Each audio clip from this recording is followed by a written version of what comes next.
Well, it's such a legacy and such a marvelous history of a show, so that is a big attraction.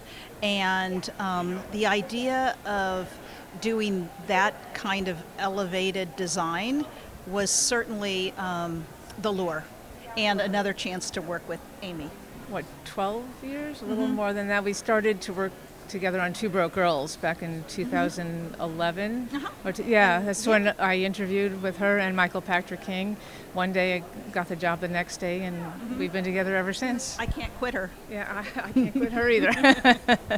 It's vastly different. I mean, Glenda is the head of the department, and she creates the look of the series. She initially works with the showrunners and determines the look and designs the sets, and then I'll go out and furnish it, but I will get inspired from her research, and I'll take pictures and look for furniture, and then we collaborate on a lot of the pieces that I get, and it's a big collaboration. We have a great working relationship, and she inspires me all the time, and I feel so comfortable with her, and I think we just work together really well. And I'd like to say that there's something that Amy does that it just brings like a sense of magic and joy, at least in my in how I perceive working, because there's so much character that is involved with her choices, and it's a complete delight. It's fun, I mean, character sets are the most fun, I think, because you create their background, their history, where they're from, and Glenda and I talk about that, and where did they come from, what do they like, and often we get that from the showrunners and the creators, but it's fun just shopping for things and finding things that no one else has found before, and Glenda does that as well. Her inspiration, she inspires me all the time. So. And we learn a lot. It's a learning process, as we develop the sets. It's layer upon layer that I think goes to character.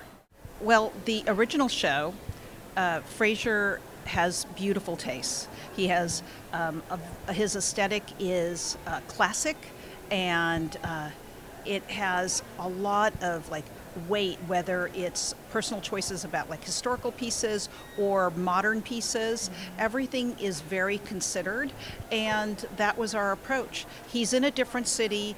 The building is very different. He is more successful now, and so he was on his way on a move to Europe. So it's not like he was hauling a U-Haul from for Seattle to Chicago, and now his new home in Boston.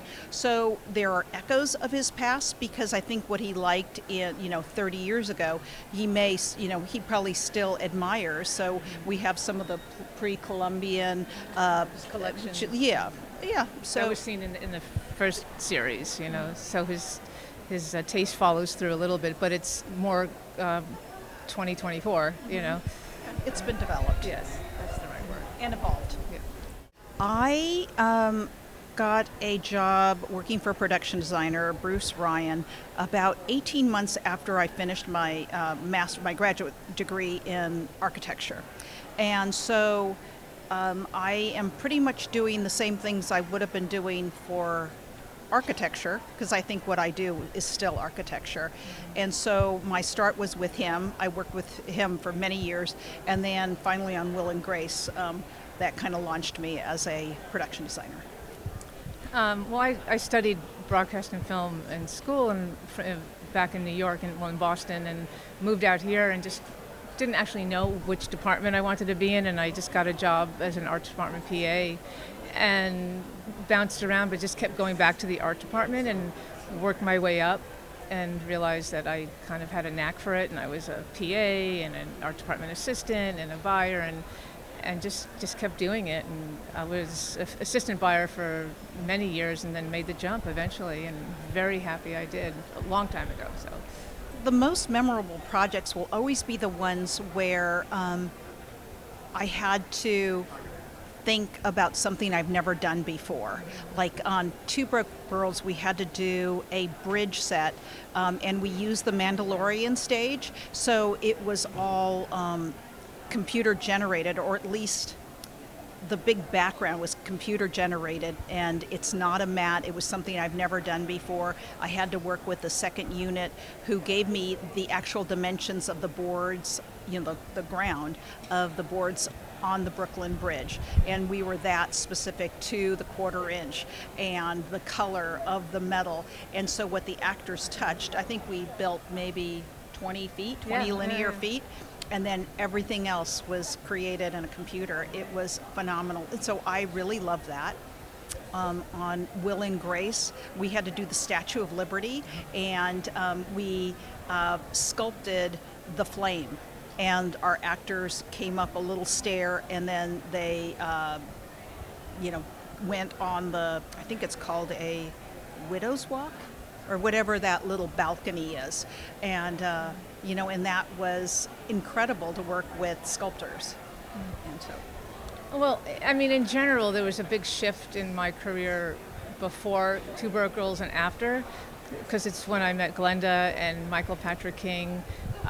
Both of them pushed me out of my comfort zone. Just it was a different level of design for me. Michael Patrick King, who is a brilliant man, and he has levels, certain An aesthetic that he wants, floor, which he's amazing. And Glenda does too. I knew of Glenda because she did Will and Grace. I didn't do it, and it was such a beautiful show. So I was forced out of my comfort zone and just kept trying to meet up with that every week, and it's just set a new bar for me. So she's a total thoroughbred. She, she took to the track and she ran.